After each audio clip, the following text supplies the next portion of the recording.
Herzlich willkommen bei Digitale Optimisten. Ich bin Alex und ich spreche in diesem Podcast mit den Gründern der nächsten Generation, die mit ihren Ideen die Zukunft verändern wollen, damit aber noch ganz am Anfang stehen. Auf die heutige Folge freue ich mich ganz besonders.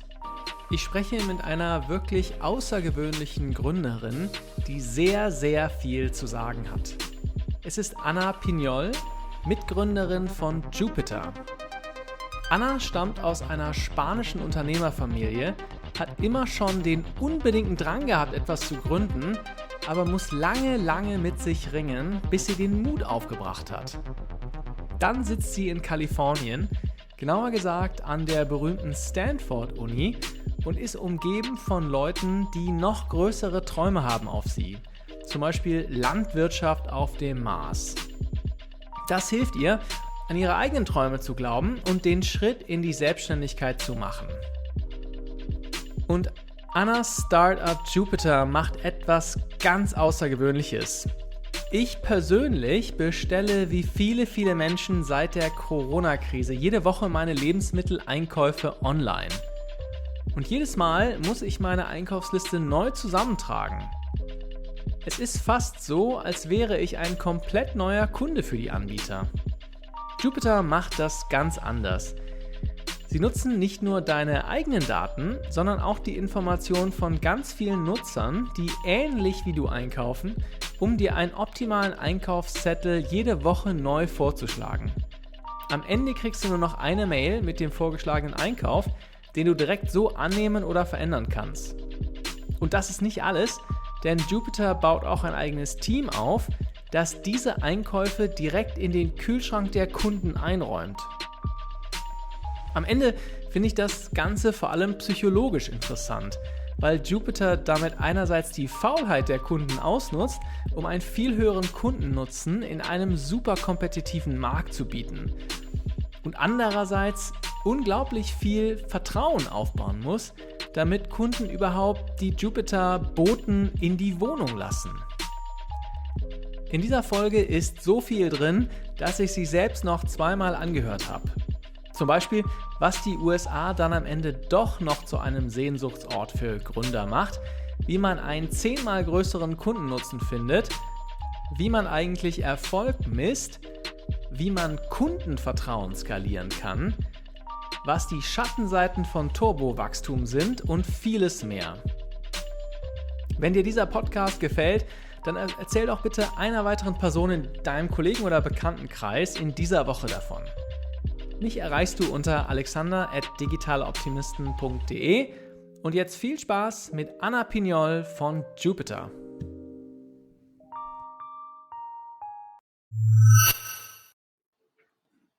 Anna, welcome to the show.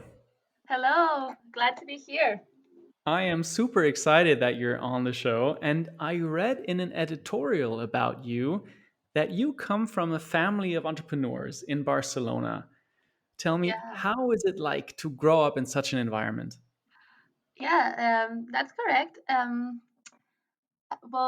Just a bit of context. So both my dad and my mom own their own businesses, and my grandparents of both sides also started their own businesses. So being entrepreneur has always been kind of like what I grew up seeing. Which is quite different, I think, that from the average experience. I remember, like, for example, my dad started his company in one of the rooms of our small apartment in Barcelona. And then his office became the apartment below us for some time until he moved to a different place. But yeah, it was an interesting experience to grow up just like observing all that and like seeing always people going in and out of the house and just like listening to a lot of stuff that was going on. It was interesting. I didn't realize at the time that was something kind of like different. But yeah, it had an impact on me and on the things that I decided to do later on. And did you give your dad a helping hand in his company? Were you involved? Yeah, Yeah, like one of my first jobs, now that I'm thinking, was actually I during the summers, maybe I was 12 or so. I was like taking the phone, kind of like being on the being on the phone, and every time someone would call, I would take it and I will like take notes about who it was and why they wanted to talk with my dad, and I will just keep a list. Yeah, that was one thing. But then, like as I grew up, like for example, when I started university, I studied business administration. Then it became a bit more serious, my involvement. Um, but in general, like I always enjoyed just like hearing what was going on and listening to like his problems basically. And yeah, I I was trying to give advice always. I'm not sure how useful that was, but I was always very interested about what was going on. Yeah, and was there a particular moment when you decided for yourself, I want to build a company myself, and maybe I want to build a company in the US? So honestly, I always knew I wanted to, like, I was gonna have my own company at some point. Like, yeah, very early on, I knew that. But the process was a bit like it took longer, because I kind of never felt ready for that. I had this idea that I have completely changed my mind, by the way, about this. But just growing up, I was just like, oh, like always feeling that I was not ready and I needed to learn more.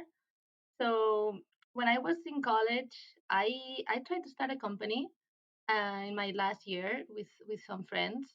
And yeah, like things started to, like, we made some progress. But once graduation was approaching, we just became very scared about continuing, and I just decided to take a normal job. And always like the same thing was like the common pattern was like, oh, I'm not ready, I'm too young, I need to learn more. And then I ended up working at Amazon. And after some time there, I was like, okay, I just came here to learn. It's been already like almost 4 years. It's time to take a step back and do something about kind of like my dream of starting something. So yeah, I decided to go to the US. And then once in the US, I decided to take the leap. Yeah, sometimes life takes its own roads, but I hear that kind of story often from folks saying, "Hey, I got this interest in building a company, but I don't think I'm quite ready. I have an idea, but I'm not sure if it's big enough, if it's good enough, if I can sustain the risk of taking it." Hmm. So, do you think it feels the same way to just say, "I want to be an entrepreneur" in Spain and in the USA? That's a great question. Because for like, yeah, something interesting is that even coming from the type of family that I come from, in which, as I said, like everyone is an entrepreneur, and my dad was even like, when I decided to take like a normal corporate job, he was kind of disappointed, which I think is kind of like the opposite of most Yeah. families. With growing up in that context, for me, I always felt that I couldn't, like, back in Spain, it felt like so embarrassing to share with people out loud that I had this dream of starting something of my own and something that could be very big. Like, yeah, I think it's a cultural thing in Spain, and I would even say in Europe, that yeah, people like, yeah, this concept of failure, or this concept of, oh yeah, I trust you to be able to build something big. It just felt very scary to say it out loud. I would only share it with my closest friends. But then when I came to the US, specifically when at Stanford doing the MBA, there was there was like a mental shift that happened, um, because suddenly I was in rooms in which, like, my classmates or people I was meeting were just sharing like these super big dreams that felt almost impossible. And I was shocked at the beginning. Like, it took me a while also to get adapted to that, but I think that was a turning point in my life. in which I started to feel free to also share what were my dreams and pursuing them without caring about what others think, if that makes sense. Yeah, that makes a ton of sense. I mean, you didn't go anywhere. You mentioned it. You went to Stanford for, I believe, your MBA program. Hmm. So that, I mean, many people see that as kind of the mecca of entrepreneurship, at least in the U.S. And I mean, it's a hotspot in the world for sure. So, what kind of people did you meet there? Were they kind of instrumental for your entrepreneurship journey? For sure. I think the most instrumental people were my classmates. Um, Obviously, like as you said, Stanford is a school that attracts a lot of people interested in entrepreneurship. So, like very early on, starting the program, there were like a lot of meetups of kind of like the classmates that were interested in starting something up. So I went to a lot of those, and yeah, like something, for example, that I remember very vividly, like my co-founder had definitely like a huge impact on this turning point that I was mentioning.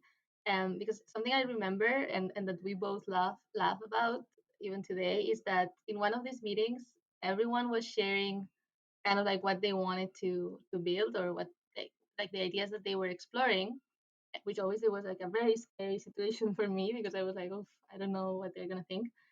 And my co-founder, he shared like a this wild idea. Like he mentioned that he was exploring, how is it called, farming, like exploring farming in Mars.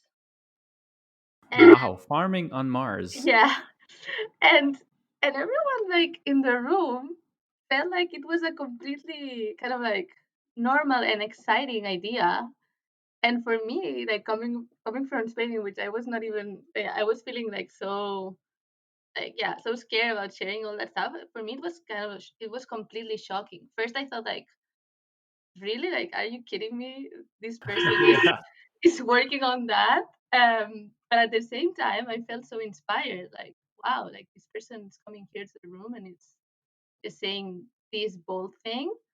And also seeing how people reacted to that, like they were super encouraging, like, yeah, it was kind of like a feeling of freedom, of, hey, yeah, you can dream whatever you want, and yeah, people are gonna be supportive about it. Yeah, so after some months, we got to know each other more with my co-founder and decided to pursue something completely different. But it was more kind of like the general approach to entrepreneurship and to, yeah, what you want to do with your life. If that makes sense. Yeah. Yeah, more the feeling of how can I approach, building something than actually building something in the first place. And Yeah. I love that he took the idea of a moon shot to the next level and actually making it a Mars shot. That's super Yeah. cool. Yeah. So I can't wait to talk to you about your startup, Jupiter, because I find it really cool and fascinating what you're doing. Could you maybe just tell me really briefly what you guys are doing? Sure. So at Jupiter, we are automating your grocery shopping. Yeah, basically, we allow you to what we call put your groceries on autopilot.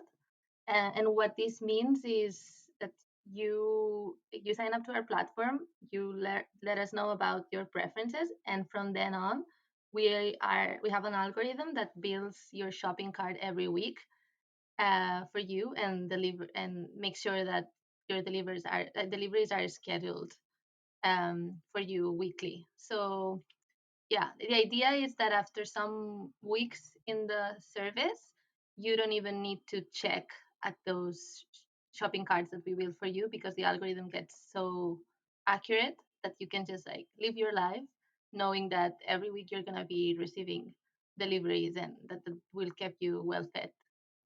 Okay, so grocery delivery on autopilot. The thing, the reason why I find this so interesting is that groceries are, I mean, obviously not new. Having groceries delivered is also nothing new, but you Hmm. still manage to find a niche, a special pain point in grocery delivery with your company, Jupiter.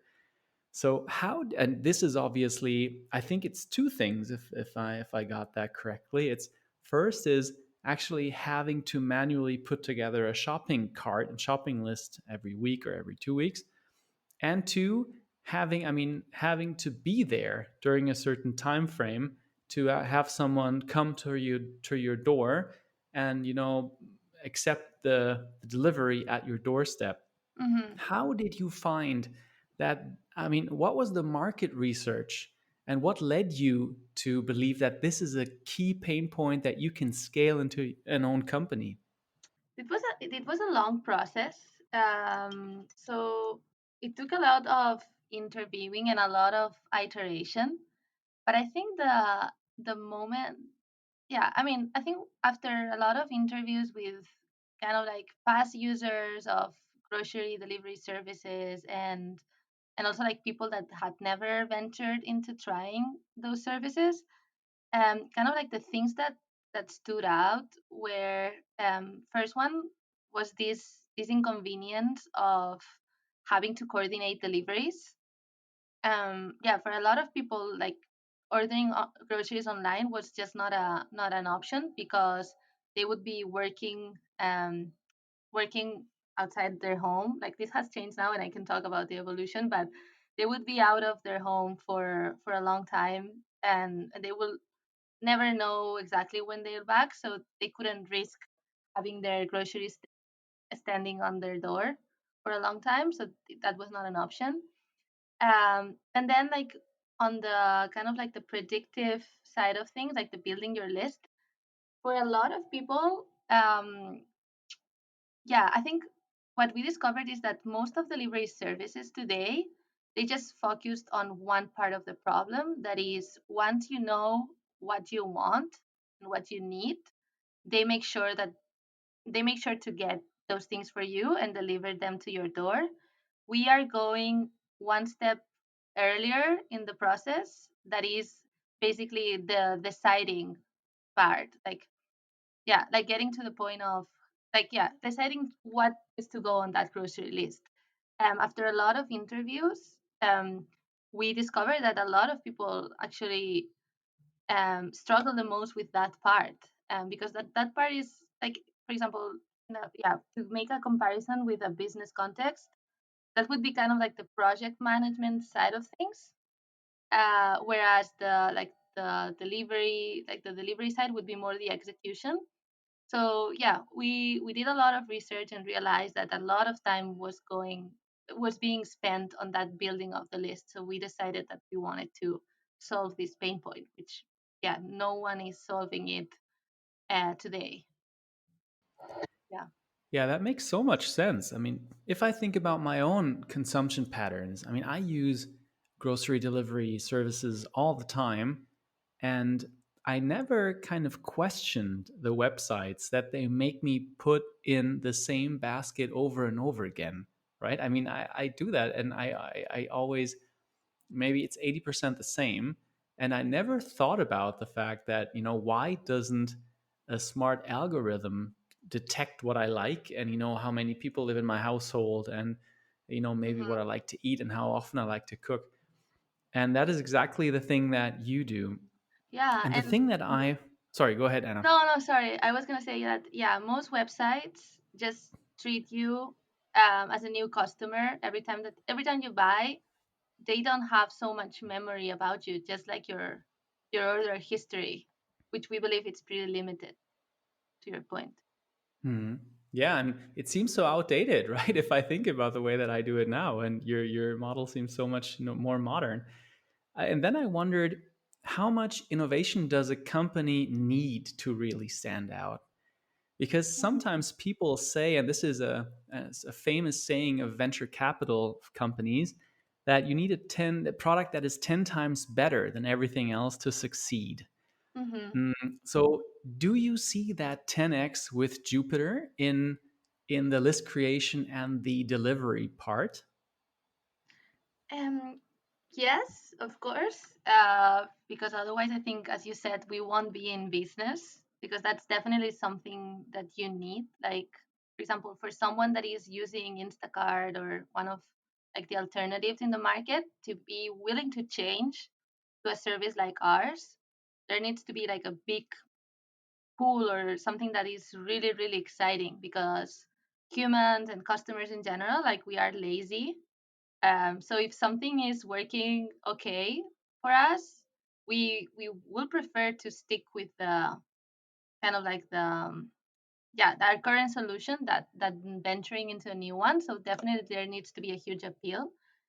And in that, I would say that it's very difficult that you can provide this 10x to the mass, like to everyone, right? At the beginning. So I think it's very important to know very well who are the groups or like the target customer, like the people for whom you provide this 10x. It's very hard to do it for everyone at the beginning. Hmm. So yeah, so we started kind of like one of the first things that we needed to figure out was for whom this is really transformational, like for whom this makes a big difference in their daily lives. And in our case, that was families, in particular dual income families.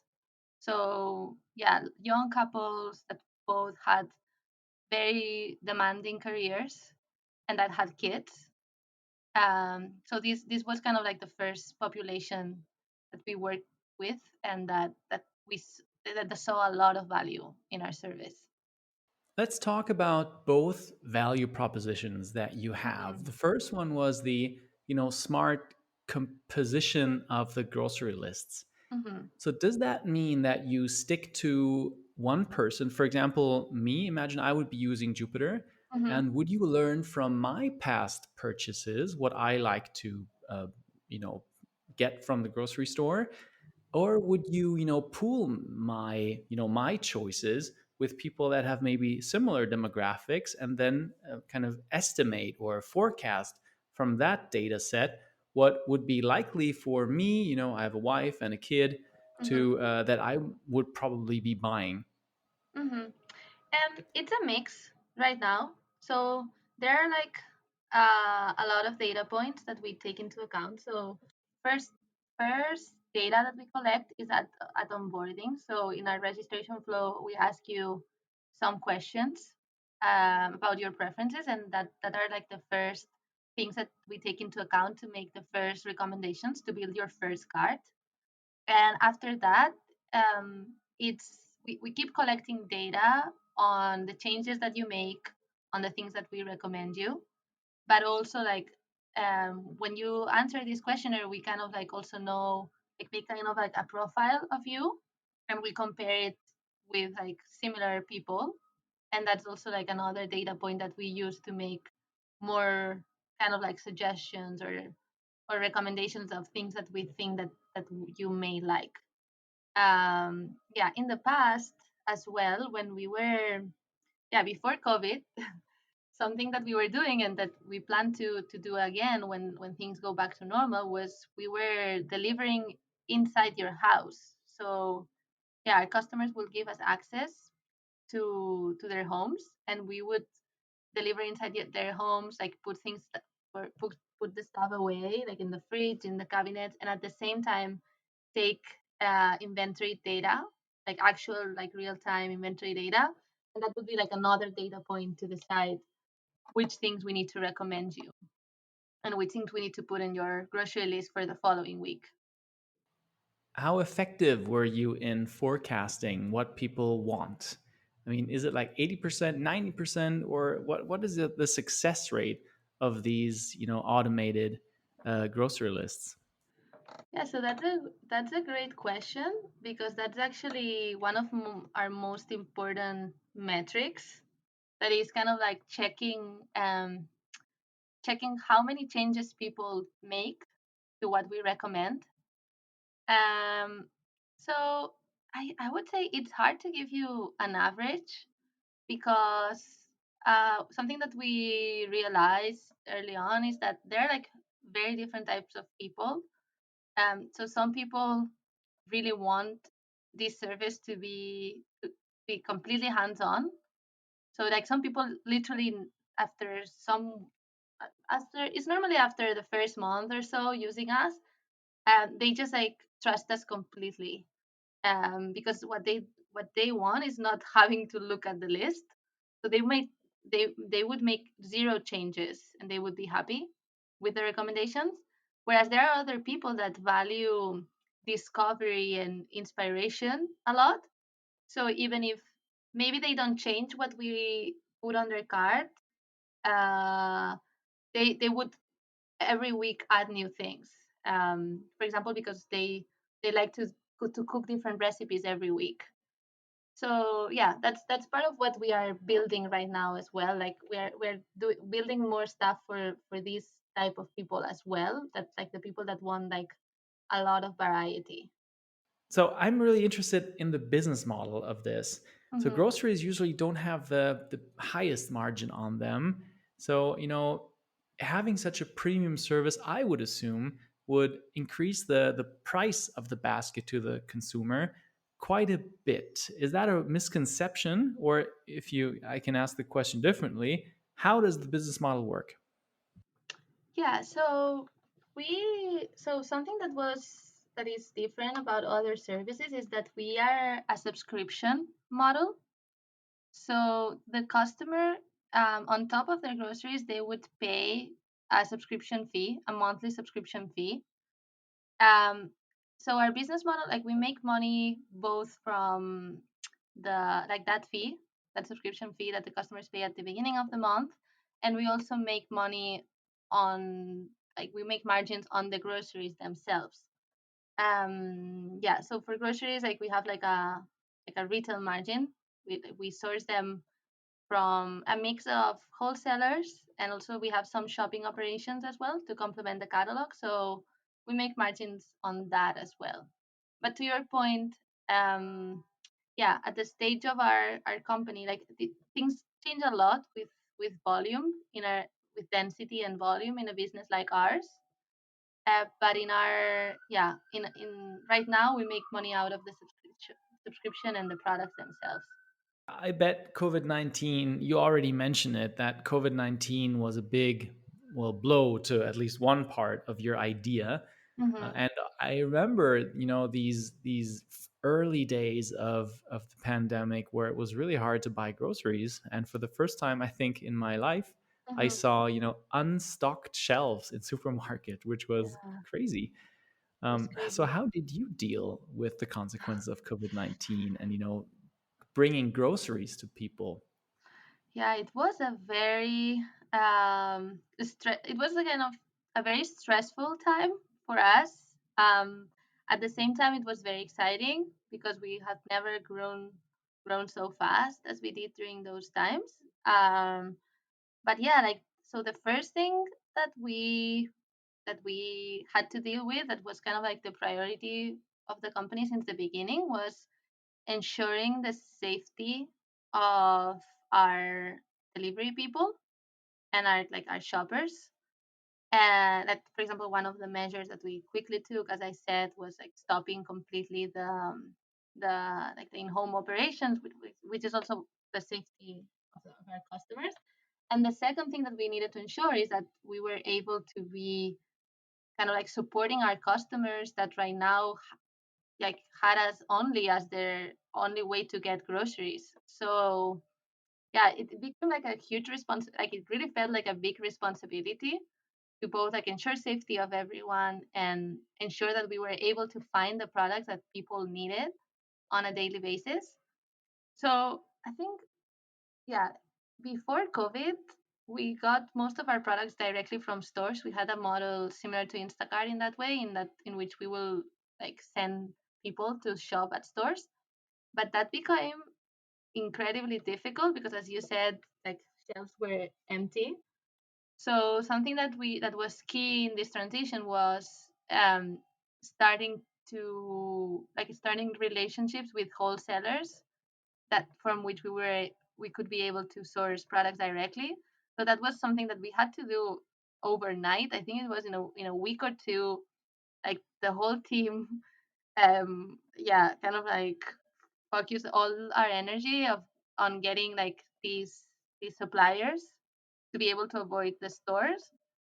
And yeah, for example, we like some suppliers would say no because they were also kind of like surpassed by demand, but we were able to find eventually people who we could work with. Like for example, a lot of restaurant suppliers that that were kind of like out of business. We started collaborating with them and getting products from them. But it was, yeah, it was a really crazy time in which, yeah, demand was super high, but the supply of products was very tough. Also, like hiring was another big thing. Like hiring new people to deliver was yeah, it was difficult because we like normally we would onboard these people face to face, so but it was risky to do that, so we will have to have videos with them and explain how Jupiter worked over video call. It was a very crazy time. Yeah, what a time to be a founder in the Yeah. grocery space. Yeah. I think it's a genius idea to approach companies that distribute to restaurants. And Hmm. I don't know, I remember some things like toilet paper or tissues, or Yeah, they were impossible to get, right? very And so impossible. I think did that? A lot of people had issues getting groceries during that time. So were you actually able to use that on the go-to-market side as well to get new, customers in the Yeah, door?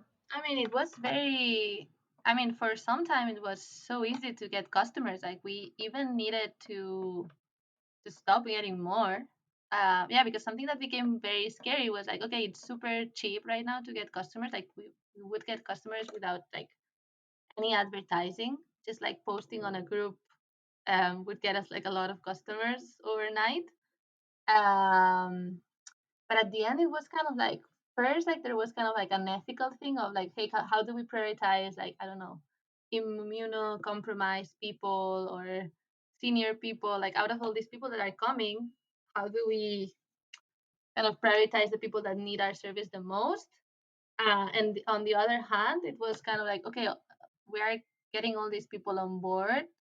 We are like kind of like uh, investing on a lot of new resources to be able to serve them. But what's gonna happen after this craziness ends? Like, are they gonna stay? Are they gonna leave? So it was kind of like a lot of difficult decisions on, hey, how fast do we scale this? How much demand do we take right now? So yeah, it was very difficult. Like for example, we had to move to a new warehouse um, without knowing if like for example this was gonna stop in a month and people were gonna all go back to the stores. But yeah. Yeah, you take on more risk, right? Because you scale up during a time of totally abnormal and unusual demand, but you don't know if you can actually, when times return to normal, if you can actually keep running at that level, and or will the warehousing costs kind of, Correct. put a big hole in your pocket. I would love to go back to the concept of the last meter delivery because, in Mhm. my opinion, this is something pretty revolutionary, right? But I don't know any company who has, at scale been able to get access to people's homes. And if you think about it, this would, if you would consistently be able to get access to people's doors, that is something that not even Amazon Mhm. has done, right? And if you think about it, there are so many pain points that are caused by the fact that no one actually comes into your house. For example, sending back, some, if you bought some, have some online purchases, like, I don't know, some apparel, some jeans or some whatever t-shirts, and you have to send them back because they don't fit, or you don't want them, then of course you always have to walk back to the post office and send it back, and it's always a hassle. So there is so much potential for last meter delivery, in a Mhm. way. So have you guys ever thought about, scaling? Is that actually scalable in a way? Um, we think it is, especially I think there are like certain certain like other kind of like sectors that are working as an enabler for that. Which, for example, smart locks was something that that we saw as very complementary to our business, in that it becomes like, for example, the smart locks allow people to like the owner of the smart lock can send like personal codes that are like that last specific number of minutes, so that someone can access but can never access again. And yeah, in terms of scalability, also like it's a game of density. Kind of like be able to have customers concentrated in specific areas, so that the cost of moving from one customer to the other is less. So we do think that is something scalable. And yeah, like the most important thing is scaling trust. But like the scale, like trust is has like a network effect in its own, in that you become the trusted company for that, then it's like people will naturally move towards your service and not another service. Yeah, what an exciting opportunity. I mean, that's really cool. So I do want to talk a bit about how what you do at Jupiter, right? We Mhm, talked a bunch about your background, and we talked about Jupiter in the business model sense. But of course, I'd love to talk about what you do. So if I'm not mistaken, then you take care of the go-to-market part of mhm, Jupiter, and that is what I'm really interested in. mhm. So let me first off ask a really broad question. What is great marketing to you? I think, to me, great marketing starts with uh, having like a lot of empathy for your target user. Like, well, first knowing who that target user is, but then like having like a lot of empathy for that person, and knowing everything about their their daily life, and kind of like the problems that they face, like both related to your product, but also like the ones that are tangentially related. And after doing this, like being able to speak their language, like something that I spend a lot of time on is just like language. Understanding how our customers talk about our service, and I literally use like the same words that they use in our marketing, because they are like the best ones. Like sometimes I can have my idea of how would I talk about the product, but they are the ones that experience it, and the ones that see a lot of value in it, and they are the best ones to talk about it. So yeah, for me it's all empathy, if that makes sense. Yeah, that makes a lot of sense. And how do you find out how customers talk?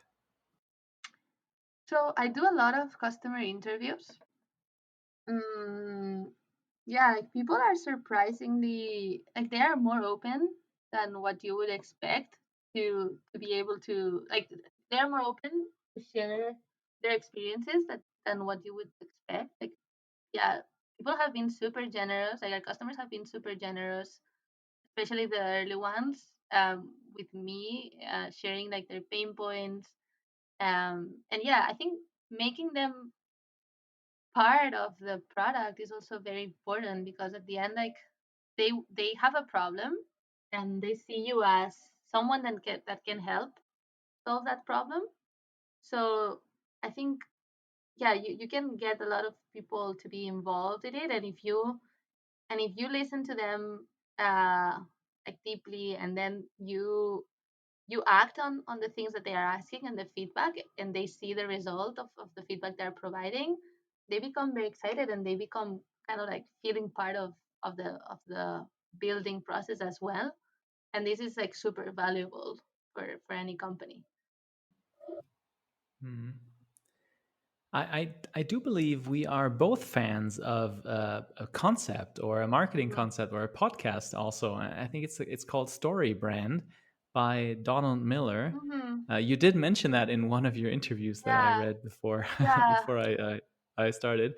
So I can tell you, I took his course last year, and for Oh. everyone listening to this podcast, I was blown away by it because this guy he basically deconstructs the main structure of big blockbusters like The Hunger Games or Star Wars, Indiana Jones, whatever, Lord of the Rings, and he kind of gives you little building blocks of how to build an effective story that really Mhm. resonates with people.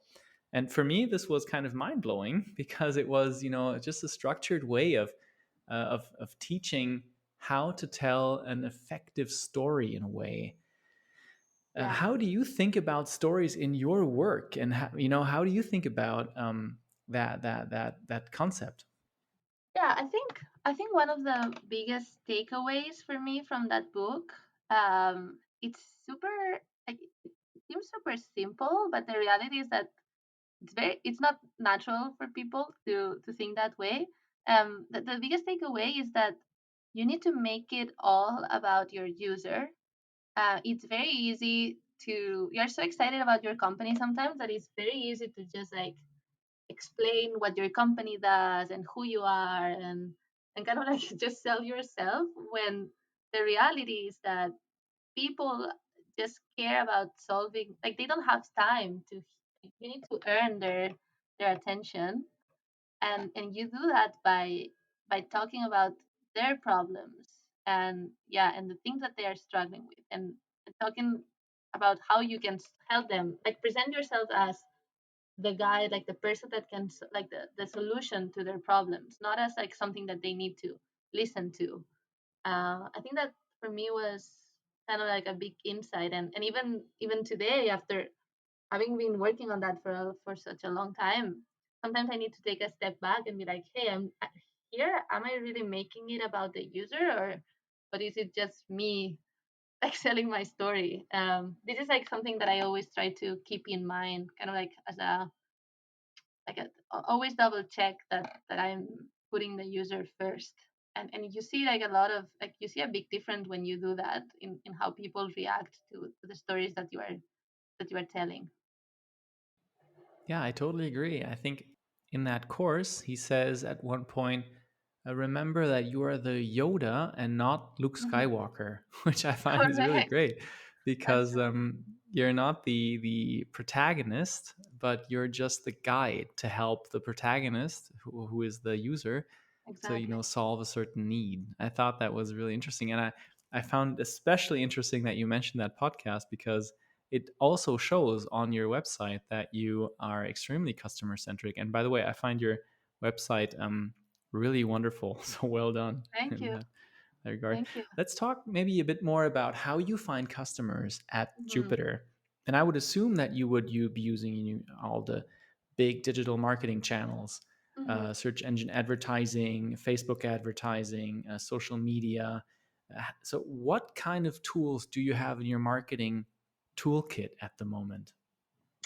So we are doing digital advertising right now, but it's something pretty recent, to be honest. Like up until recently, we were, I think, like something very important is to, like, when you start something, you, I mean, we did use some Facebook advertising at the beginning, but it was always more with the goal of testing language and testing value propositions, not as much with the goal of acquiring users at the beginning.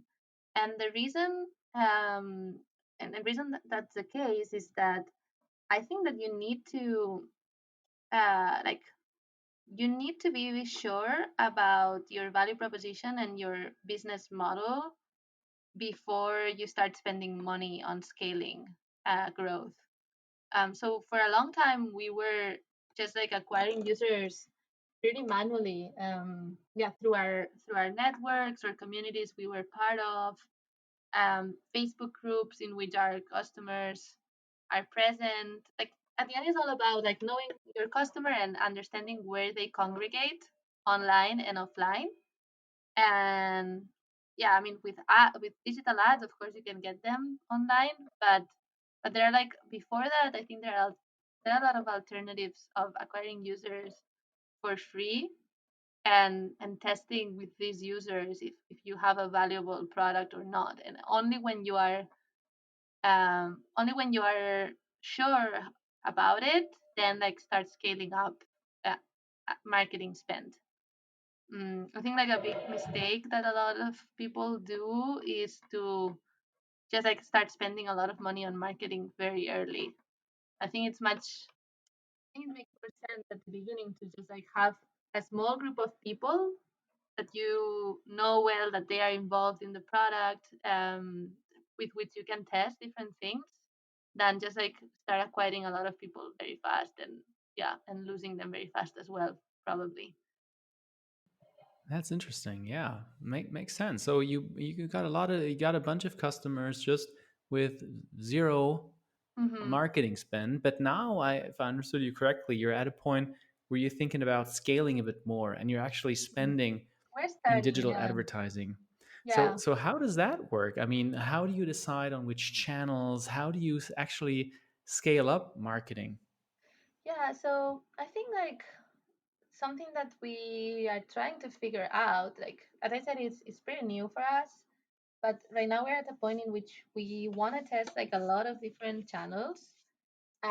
So we're running a lot of tests in a lot of different platforms and evaluating kind of like what are the returns of those tests, with the goal of maybe deciding on the one or two that we want to keep using going forward.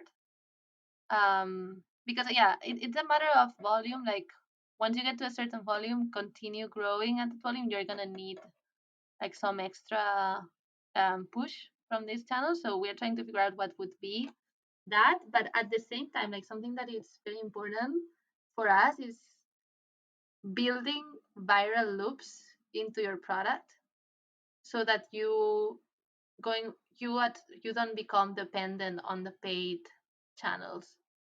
So like having a good referral program that works, having like in like those things, like make your product inherently viral. It's very important and like something that we are working on right now. It makes sense because it's free, right? Word of mouth and referral Exactly. programs tend to be free, and digital advertising is not.